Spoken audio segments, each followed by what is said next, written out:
లోగడ 100 బిల్లు అయితే నేడు ₹1000. విద్యుత్ ఛార్జీలు గతంలో 100 అయితే నేడు ₹1000 బిల్లు వస్తుందని జగన్ ప్రభుత్వం 8 సార్లు ఛార్జీలను పెంచి సామాన్యునికి అందని వస్తువుగా చేసిన ప్రభుత్వం మనకు అవసరమా అని అందరూ బీజేపీ రాష్ట్ర నాయకులు పాటిబండ్ల రామకృష్ణ అన్నారు.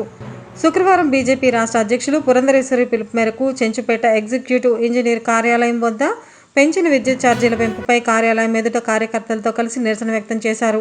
బీజేపీ రాష్ట్ర అధికారి ప్రతినిధి పాటిబండ్ల రామకృష్ణ మాట్లాడుతూ ప్రజలకు నాణ్యమైన కరెంటు ఇవ్వటం లేదని, కరెంటు కోతలు ఉంటున్నాయని, ఎక్కడ విద్యుత్ పెంపుకు చర్యలు తీసుకోవటం లేదని, కానీ విద్యుత్ ఛార్జీలు ఎప్పటికప్పుడు పెంచి ప్రజలపై భారం మోపుతున్నారని రాష్ట్ర ప్రభుత్వం వైఖరిని నిరసిస్తూ విద్యుత్ కార్యాలయాలకు తాళాలు వేశారు. ఇప్పటికైనా జగన్ మొద్దు నిద్ర నుండి మేల్కొని ప్రజల పట్ల ఇలాగే వ్యవహరిస్తే రాబోయే రోజుల్లో ప్రజలే తగిన బుద్ధి చెప్తారని హెచ్చరించారు.